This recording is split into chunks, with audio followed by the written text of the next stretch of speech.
নমস্কার, শুভ্রার বেঙ্গলির story telling চ্যানেলের আজকের গল্প বিভূতিভূষণ বন্দ্যোপাধ্যায়ের লেখা।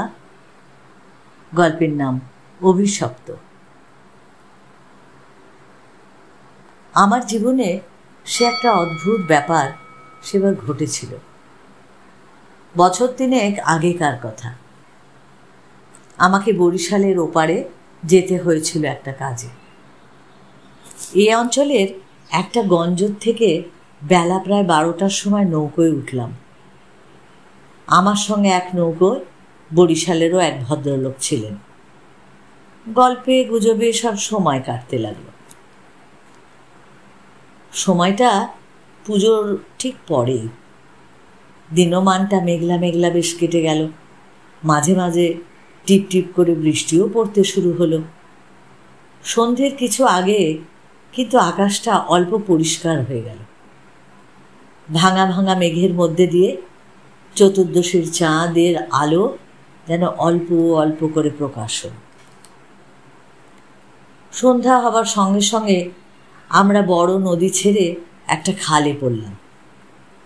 শোনা গেল খালটা এখান থেকে আরম্ভ হয়ে সেই নোয়াখালীর উত্তর দিয়ে একেবারে মেঘনায় মিশেছে। পূর্ববঙ্গে সে আমার নতুন যাওয়া। চোখে কেমন সব একটা নতুন নতুন ঠেকতে লাগলো। অপরিসর খালের দুধারে বৃষ্টি স্নাত কেয়ার জঙ্গলে মেঘে আধো ঢাকা চতুর্দশীর জ্যোৎস্না যেন চিকমিক করছিল। মাঝে মাঝে নদীর ধারে বড় বড় মাঠ, সঠি, বেত, ফান গাছের বন জায়গায় জায়গায় খালের জলে যেন ঝোঁকে পড়েছে। বাইরে একটু ঠান্ডা থাকলেও আমি তো ছইয়ের ভেতরে বা বাইরে বসেই সব কিছু বেশ দেখতে পাচ্ছিলাম। বরিশালের যে অংশটা সুন্দরবনের কাছাকাছি, ছোট ছোট খাল ও নদী চারধারে, সমুদ্র খুব এখান থেকে দূরে নয়। 10-15 মাইল দক্ষিণ পশ্চিমে হাতিয়া ও সন্দ্বীপ। আর একটু রাত হলো। খালের দুপারে নির্জন জঙ্গল অস্ফুষ্ট জ্যোৎস্নায় কেমন যেন একটা অদ্ভুত দেখাতে লাগলো। এই অংশে লোকের বসতি একেবারেই নেই, শুধু ঘন বন আর জলের ধারে বড় বড় হোগলার গাছ। আমার সঙ্গী বলল, এত রাত্রে আর বাইরে থাকবেন না, আসুন বাইরেটা না বসে ছইয়ের মধ্যে বসুন। এসব জঙ্গলে বুঝলেন না। তারপর তিনি সুন্দরবনের নানা গল্প করতে লাগলেন। তার এক কাকা নাকি ফরেস্ট ডিপার্টমেন্টে কাজ করতেন। তারই লঞ্চে করে তিনি একবার সুন্দরবনের নানা অংশে বেরিয়েছিল। সেই সবই গল্প আর কি। রাত প্রায় 12টার কাছাকাছি হলো। মাঝে আমাদের নৌকোয় ছিল মোটে একজন। সে বলে উঠল, বাবু, একটু এগিয়ে গিয়ে বড় নদী পড়বে। এত রাতে একা সে নদীতে পাড়ি জমাতে পারবো না, এখানেই বরং নৌকোটা রাখি। নৌকো সেখানে বাঁধা হলো। এদিকে বড় বড় গাছের আড়ালে চাঁদও অস্ত গেল। দেখলাম অপ্রশস্ত খালের দুধারে অন্ধকারে ঢাকা ঘন জঙ্গল। চারদিকে কোনো শব্দ নেই। পতঙ্গগুলো পর্যন্ত যেন চুপ করে আছে। সঙ্গীকে বলল, মশাই, এ তো সরু খাল, পার থেকে বাঘ লাফিয়ে পড়বে না তো নৌকোর ওপরে? সঙ্গী বলল, না পড়লেই বড় আশ্চর্য হব। শুনে অত্যন্ত পুলকে ছইয়ের মধ্যে ঘেঁষে বসলাম। খানিকটা বসে থাকবার পর সঙ্গী বলল, আসুন একটু শোয়া যাক, ঘুম তো হবে না, আর ঘুমানোটাও ঠিক না। আসুন বরং একটু চোখ বুজে পড়ে থাকি। খানিকটা চুপ করে থাকবার পর সঙ্গীকে ডাকতে গিয়ে দেখি তিনি ঘুমিয়ে পড়েছেন। আর মাঝিও জেগে আছে বলে তো মনে হলো না। ভাবলাম, তবে আমিই বা কেন মিথ্যে মিথ্যে চোখটা চেয়ে বসে থাকি। মহাজনদের পথ ধরবার উদ্যোগ করলাম। তারপর যা ঘটল সে আমার জীবনের একটা অদ্ভুত অভিজ্ঞতা। শুতে যাচ্ছি, হঠাৎ আমার কানে গেল অন্ধকার বন ঝোপের ওপাশ থেকে অনেক দূরে গভীর জঙ্গলের মধ্যে কে যেন কোথায় একটা গ্রামাফোন বাজাচ্ছে। তাড়াতাড়ি উঠে বসলাম। গ্রামাফোন? এই বনে এত রাত্রে গ্রামাফোন বাজাবে বিয়াকে? কান পেতে শুনলাম। গ্রামাফোন না, অন্ধকারে হিজল হিন্দাল গাছগুলো যেখানে খুব ঘন হয়ে আছে সেখান থেকে কারা যেন উচ্চ কণ্ঠে আর্ত করুণ সুরে যেন কি একটা বলছে। খানিকটা শুনে মনে হলো সেটা বোধহয় একাধিক লোকের একটা সমবেত কণ্ঠস্বর। প্রতিবেশীর তেতলার ছাদে গ্রামাফোন বাজলে যেমন খানিকটা স্পষ্ট খানিকটা অস্পষ্ট, অথচ বেশ একটা একটানা সুরের ঢেউ এসে কানে পৌঁছে, এটাও যেন ঠিক সেই রকম একটা ভাবে। মনে হলো যেন কতকগুলো অস্পষ্ট বাংলা ভাষার শব্দও কানে গেল, কিন্তু ধরতে পারা গেল না কথাগুলো কি। শব্দটা মাত্র মিনিট খানেক স্থায়ী হলো, তারপরে অন্ধকার বনভূমি যেমন নিস্তব্ধ ছিল তেমনই নিস্তব্ধ হয়ে গেল। তাড়াতাড়ি ছইয়ের বাইরে এলাম। চারপাশে অন্ধকার, কালো, বনভূমি নীরব, শুধু নৌকোর তলায় ভাটার জল কলকল করে বাজছে। আর শেষ রাত্রের বাতাসে জলের ধারে কেয়া ঝোপে এক প্রকার একটা অস্পষ্ট শব্দ হচ্ছে। পার থেকে দূরে হিজল গাছের কালো গুঁড়িগুলোর অন্ধকারে সে এক অদ্ভুত চেহারা। ভাবলাম সঙ্গীদের ডেকে তুলি, আবার ভাবলুম বেচারীরা ঘুমোচ্ছে, ডেকে কি হবে, তার চেয়ে বরং নিজেই জেগে বসে থাকি। দাঁড়িয়ে দাঁড়িয়ে একটা সিগারেট ধরালাম। তারপর আবার ছইয়ের মধ্যে ঢুকতে যাব, এমন সময় সেই অন্ধকারে ঢাকা বিশাল বনভূমির কোনো অংশ থেকে সুস্পষ্ট উচ্চ আর্ত করুণ ঝিঝি পোকার রবের মতো তীক্ষ্ণ স্বর তীরের মতো জমাট অন্ধকারের বুক চিরে আকাশে উঠল। ওগো নৌকো যাত্রীরা, তোমরা কারা যাচ্ছ? আমরা শ্বাস বন্ধ হয়ে মলাম, আমাদের ওঠাও ওঠাও, আমাদের বাঁচাও। নৌকোর মাঝিটা ধর্মড় করে জেগে উঠল। আমি সঙ্গীকে ডাকলাম, ও মশাই, মশাই, উঠুন উঠুন। মাঝি আমার কাছে ঘেঁষে এলো। ভয়ে তার গলার স্বরটা কাঁপছে। বলল, আল্লাহ আল্লাহ, শুনতে পেয়েছেন বাবু? আমিও ব্যাপারটা বললাম। তিনিও তাড়াতাড়ি ছইয়ের বাইরে এলেন। তিনজনে মিলে তখন কান খাড়া করে রইলাম। চারদিক আবার চুপচাপ। ভাটার জল নৌকোর তলায় বেঁধে আগের থেকেও জোরে যেন শব্দ হচ্ছিল।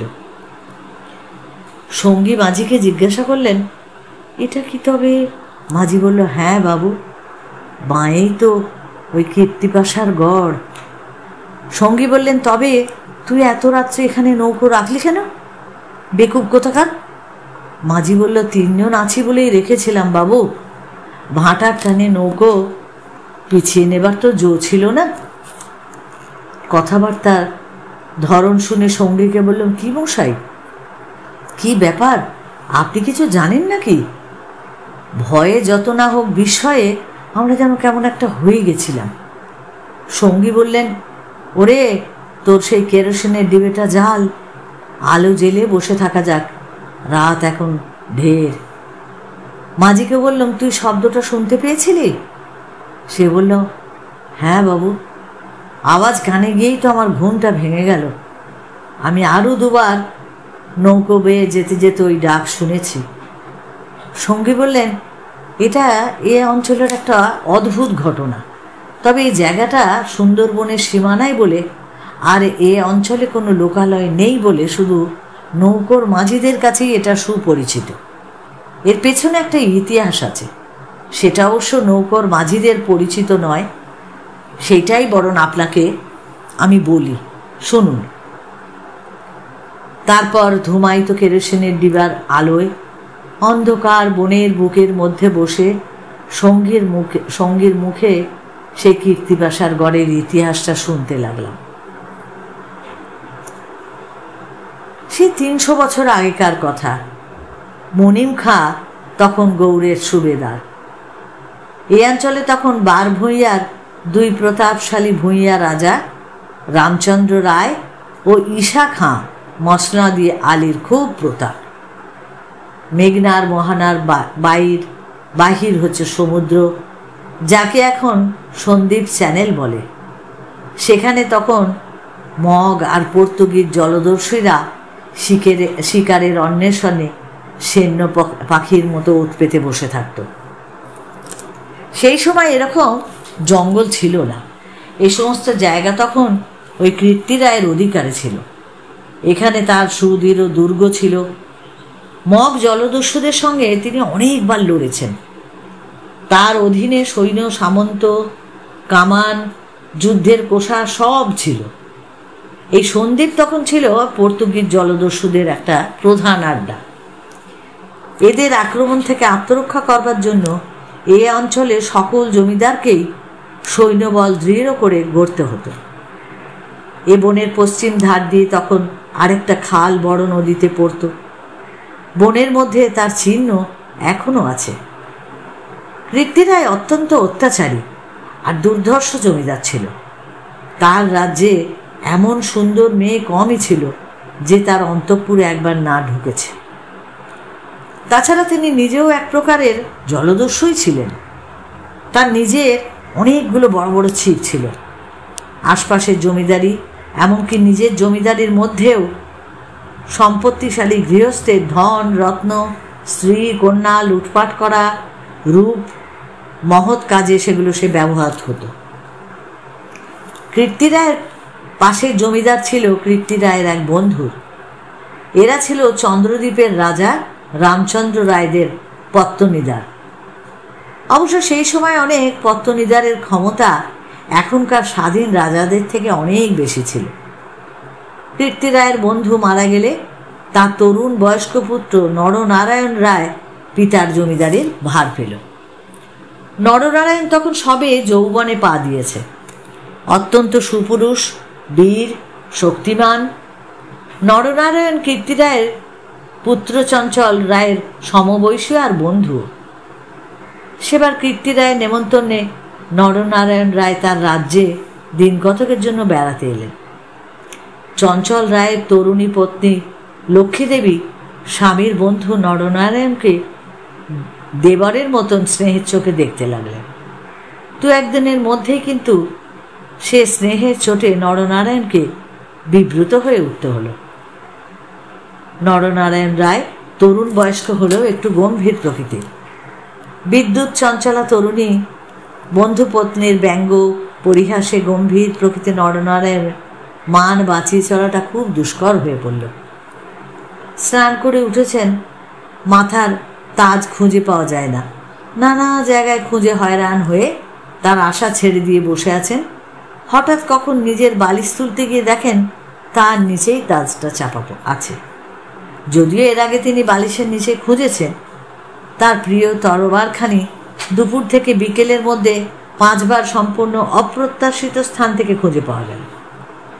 তাম্বুলে এমন সব দ্রব্যের সমাবেশ হতে লাগলো যা কোনো কালেই তাম্বুলের উপকরণই নয়। তরল মস্তিষ্ক বন্ধুপত্নীকে কিছুতেই এঁটে উঠতে না পেরে অত্যাচার জর্জরিত নরনারায়ণ রায় ঠিক করলেন তার বন্ধুর স্ত্রীটি একটু ছিটগ্রস্ত। বন্ধুর দুর্দশায় চঞ্চল রায় মনে মনে খুব খুশি হলেও বাইরে স্ত্রীকে বললে, 2 দিনের জন্য এসেছে বেচারি, ওকে তুমি যেরকম বিব্রত করে তুলছ ও আর কখনো এখানে আসবে না। দিন কয়েক এরকম কাটবার পর কীর্তিরায়ের আদেশে চঞ্চল রায়কে কি একটা কাজে হঠাৎ গৌড়ে যাত্রা করতে হলো। নরনারায়ণ রায় ও বন্ধুপত্নী কখন কি করে বসে সেই ভয়ে দিন কতক সশঙ্ক অবস্থায় কালযাপন করবার পর নিজের বজরায় উঠে হাঁপ ছেড়ে বাঁচলেন। যাবার সময় লক্ষ্মীদেবী বলে দিলেন, এবার আবার যখন আসবে ভাই, এমন একটা বিশ্বাসী লোক সঙ্গে এনো যে রাত দিন তোমার জিনিসপত্র ঘরে বসে চৌকি দেবে, বুঝলে তো? নরনারায়ণ রায়ের বজরা রায়মঙ্গলের মোহনা ছাড়িয়ে যাবার একটু পরেই জলদস্যুদের দ্বারা আক্রান্ত হলো। তখন মধ্যাহ্নকাল। প্রখর রৌদ্রে বজরার দক্ষিণ দিকের দিক বলয় প্রসারী জলরাশি সানানো তলোয়ারির মতো ঝকঝক করছিল।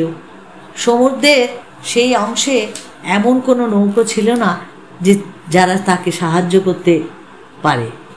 সেটা রায়মঙ্গল আর কালাবদর নদীর মুখ, সামনেই বার সমুদ্র, সন্দ্বীপ চ্যানেল জলদস্যুদের প্রধান ঘাঁটি। নরনারায়ণ বজরার রক্ষীরা কেউ হত হলো, কেউ সাংঘাতিক জখম হলো। নিজে নরনারায়ণ দস্যুদের আক্রমণ প্রতিহত করতে গিয়ে তার উরু দেশে কিসের একটা খোঁচা খেয়ে সংজ্ঞাশূন্য হয়ে পড়লেন। জ্ঞান হলে দেখতে পেলেন যে তিনি এক অন্ধকার স্থানে শুয়ে আছেন। তার সামনে কি যেন একটা বড় নক্ষত্রের মতো জ্বলছে। খানিকক্ষণ জোরে চোখের পলক ফেলবার পর তিনি বুঝলেন যাকে নক্ষত্র বলে মনে হচ্ছিল সেটা প্রকৃতপক্ষে একটা অতি ক্ষুদ্র গবাক্ষ পথে আগত দিবালোক। নরনারায়ণ দেখলেন তিনি একটা অন্ধকার কক্ষের আর্দ্র মেঝের ওপরে শুয়ে আছে। ঘরের দেওয়ালে স্থানে স্থানে সবুজ শ্যাওলার দল গজিয়েছে। আরো কদিন, আরো রাত গেল, কেউ তার জন্য খাবারও আনলো না। তিনি বুঝলেন যারা তাকে এখানে এনেছে তাকে না খেতে দিয়ে মেরে ফেলাই তাদের উদ্দেশ্য। মৃত্যু, সামনে নির্মম মৃত্যু। সে দিনমানও কেটে গেল আঘাতজনিত ব্যথায় আর ক্ষুধায় তৃষ্ণায়। অবসন্ন দেহ নরনারায়ণের চোখের সামনের থেকে গবাক্ষ পথের শেষ দিবালোকও যেন মিলিয়ে গেল।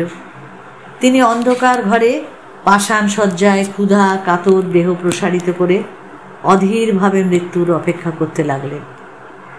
প্রকৃতির একটা ক্লোরোফর্ম আছে, যন্ত্রণা পেয়ে মরছে এমন প্রাণীকে মৃত্যু যন্ত্রণা থেকে বাঁচবার জন্য সেটা মুমূর্ষ প্রাণীকে অভিভূত করে। ধীরে ধীরে যেন সেই দয়াময়ী মৃত্যু তন্দ্রা এসে তাকেও আশ্রয় করল। অনেকক্ষণ পর, কতক্ষণ পরে তা তিনি বুঝতে পারলেন না, হঠাৎ আলো চোখে লেগে তার ওই তন্দ্রা ঘোরটা কেটে গেল। বিস্মিত নরনারায়ণ চোখ মেলে দেখলেন তার সামনে প্রদীপ হাতে দাঁড়িয়ে আছে তার সেই বন্ধু পত্নী লক্ষ্মীদেবী। কথা বলতে গিয়ে লক্ষ্মীদেবীর ইঙ্গিতে নরনারায়ণ থেমে গেলেন।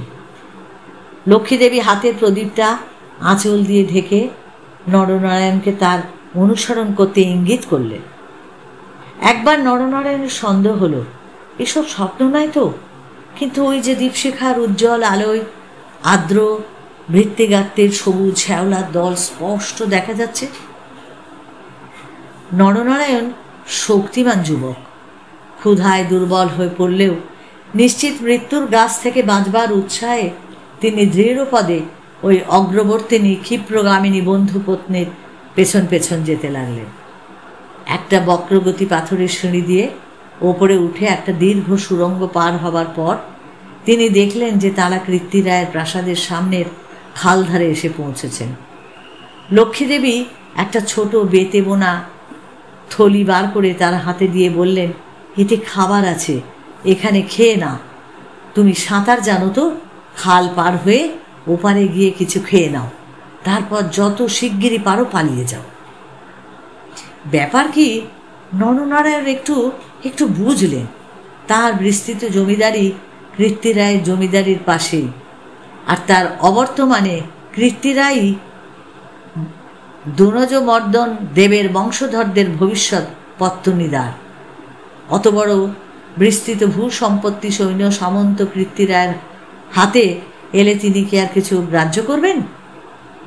কৃত্তিরায় যে মাথা নিচু করে আছেন তার এই কারণ নয় যে তার একপাশে বাকলা চন্দ্রদ্বীপ, অন্য পাশে ভুলুয়ার প্রতাপশালী ভূঁইয়া রাজা লক্ষণ মাণিক্য।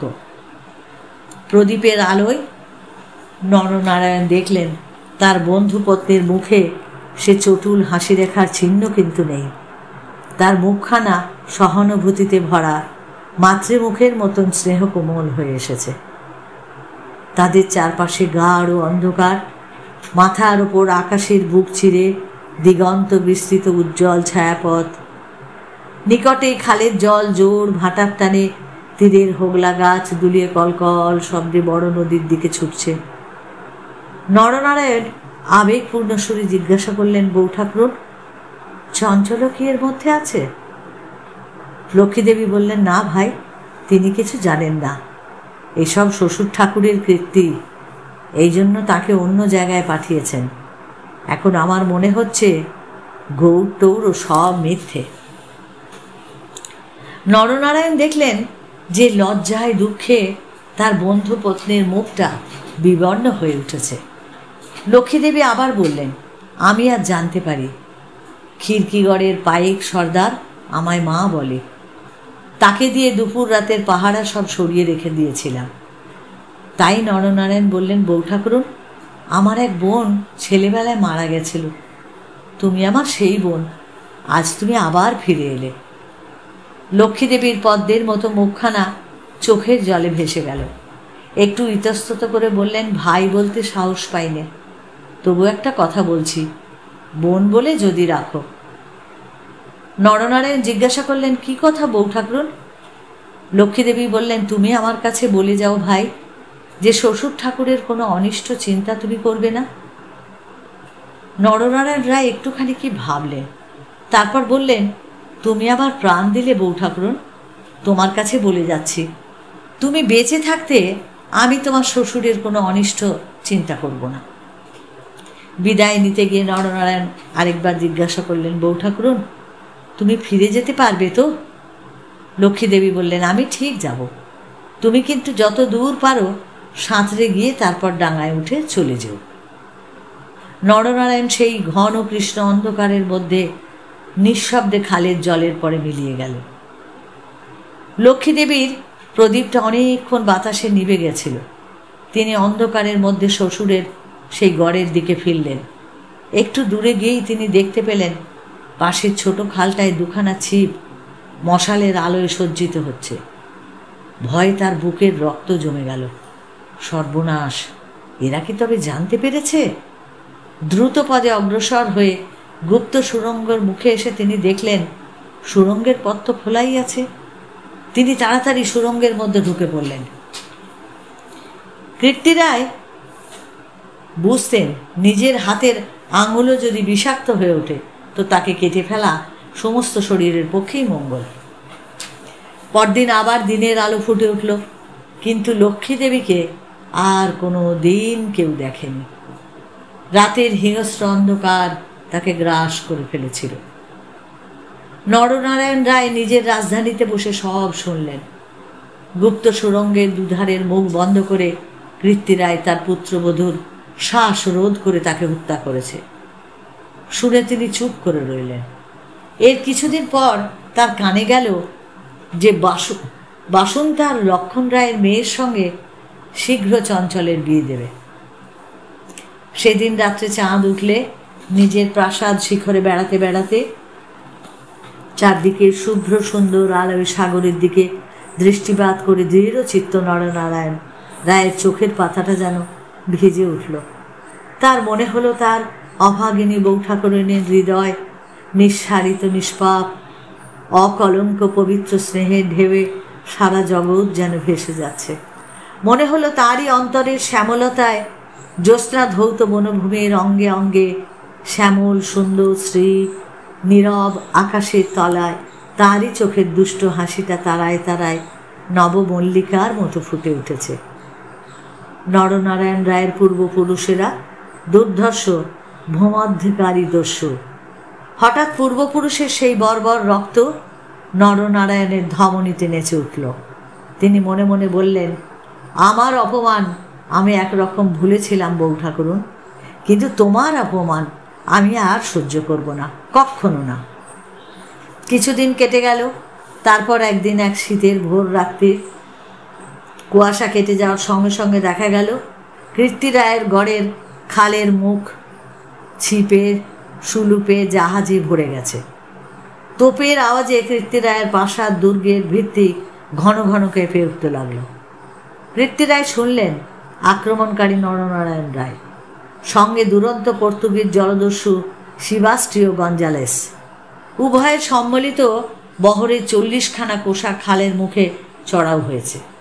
পুরা বহরের বাকি অংশ বাইরের নদীতে দাঁড়িয়ে। এই আক্রমণের জন্য কীর্তিরায় পূর্ব থেকে প্রস্তুত ছিলেন। কেবল প্রস্তুত ছিলেন না, নরনারায়ণের সঙ্গে গঞ্জালেসের যোগদানের জন্য।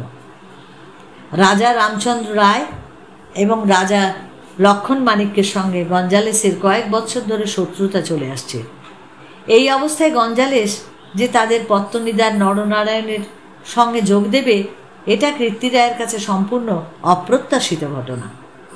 তাহলে কীর্তিরায়ের গড় থেকেও তো তোপ চলল। গঞ্জালেস সুদক্ষ নৌবীর, তার পরিচালনায় 10খানা সুলুপ চড়া ঘুরে গড়ের পাশে ছোট খালে ঢুকতে গিয়ে কীর্তিরায়ের নওয়ারের এক অংশ দ্বারা বাধাপ্রাপ্ত হল। গড়ের কামান সেদিকে এত প্রখর যে খালের মুখে দাঁড়িয়ে থাকলে বহর মারা পড়ে। গঞ্জালেস 2খানা কামানবাহী সুলুপ ছোট খালের মুখে রেখে বাকিগুলো সেখান থেকে ঘুরিয়ে এনে ওই চড়ার পেছনে দাঁড় করালো। গঞ্জালেসের অধীনস্থ অন্যতম জলদস্যু মাইকেল রোজারিও ভেগা এই ছোট বহর খালের মধ্যে ঢুকিয়ে গড়ের পশ্চিম দিক আক্রমণ করবার জন্য আদিষ্ট হল।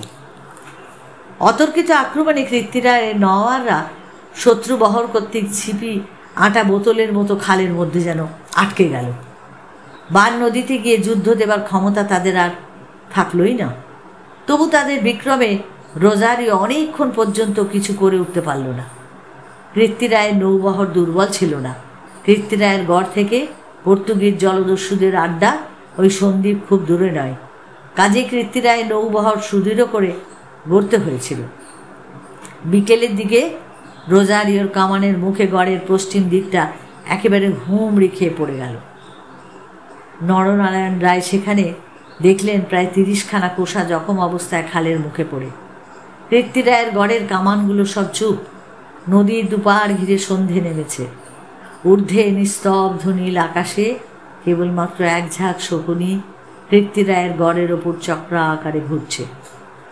হঠাৎ বিজয় উন্মত্ত নরনারায়ণের চোখের সামনে সেই বন্ধুপত্নীর বিদায়ের রাতের সন্ধ্যার পদ্মের মতো বিষাদ ভরা ম্লান মুখখানা, কাতর মিনতিপূর্ণ সেই চোখ দুটো মনে পড়ল। তীব্র অনুশোচনায় তার মনটা তখন ভরে উঠল। তিনি করেছেন কি? এরকম করে কি তিনি সেই স্নেহময়ী প্রাণদাত্রীর শেষ অনুরোধ রাখতে এসেছেন? নরনারায়ণ রায় হুকুম জারি করলেন, কীর্তিরায়ের পরিবারের এক প্রাণীরও যেন প্রাণহানি না হয়। একটু পরেই সংবাদ এলো, গড়ের মধ্যে কেউ নেই। নরনারায়ণ রায় বিস্মিত হলেন। তিনি তখন নিজে গড়ের মধ্যে ঢুকলেন। তিনি এবং গঞ্জালেস গড়ের সমস্ত অংশ তন্ন তন্ন করে খুঁজলেন। দেখলেন সত্যিই তো কেউ তো নেই। পর্তুগিজ বহরের লোকেরা গড়ের মধ্যে লুটপাট করতে গিয়ে দেখলেও মূল্যবান দ্রব্যাদি বড় কিছু নেই। পরদিন দুপুরবেলা পর্যন্ত লুটপাট চলল। কীর্তিরায়ের পরিবারের এক প্রাণীরও সন্ধান পাওয়া গেল না। অপরাহ্ন কেবলমাত্র 2খানা সুলুপ খালের মুখে পাহারা রেখে নরনারায়ণ রায় ফিরে চলে গেলেন। এই ঘটনার দিন কয়েক পরে পর্তুগিজ জলদস্যুর দল লুটপাট করে চলে গেল। কীর্তিরায়ের এক কর্মচারী গড়ের মধ্যে প্রবেশ করে। আক্রমণের দিন সকালে এই লোকটা গড় থেকে আরও অনেকের সঙ্গে পালিয়েছিল। ঘুরতে ঘুরতে একটা বড় থামের আড়ালে সে দেখতে পেল একজন আহত মুমূর্ষ লোক তাকে দেখে কি যেন একটা বলবার চেষ্টা করছে। কাছে গিয়ে সে লোকটাকে চিনল। লোকটা কীর্তিরায়ের পরিবারের এক বিশ্বস্ত পুরনো কর্মচারী। তার মৃত্যুকালীন অস্পষ্ট বাক্যে আগন্তুক কর্মচারীটা মোটামুটি যা বুঝল তাতেই তার কপালটা ঘেমে উঠল। সে বুঝল কীর্তিরায় তার পরিবারবর্গ আর ধনরত্ন নিয়ে মাটির নিচের এক গুপ্তস্থানে আশ্রয় নিয়েছে এবং এই লোকটাই একমাত্র তার সন্ধান জানে। তখনকার আমলে এই গুপ্ত গৃহগুলো প্রায় সকল বাড়িতেই থাকতো। আর এর অবস্থা এমন ছিল যে বাইরের থেকে কেউ এগুলো না খুলে দিলে তার থেকে বেরোবার কিন্তু কোনো উপায় ছিল না। কোথায় সে মাটির নিচে ঘর তা স্পষ্ট করে বলবার আগে আহত লোকটা মারা গেল। বহু অনুসন্ধানেও গড়ের কোন অংশে সেই গুপ্ত গৃহ ছিল তা কেউ সন্ধান করতে পারল না। এই রকমে কীর্তিরায় আর তার পরিবারবর্গ অনাহারে তিলে তিলে শ্বাসরুদ্ধ হয়ে ওই গড়ের যে কোনো নিভৃত ভূগর্ভস্থ কক্ষে মৃত্যু মুখে পতিত হলো।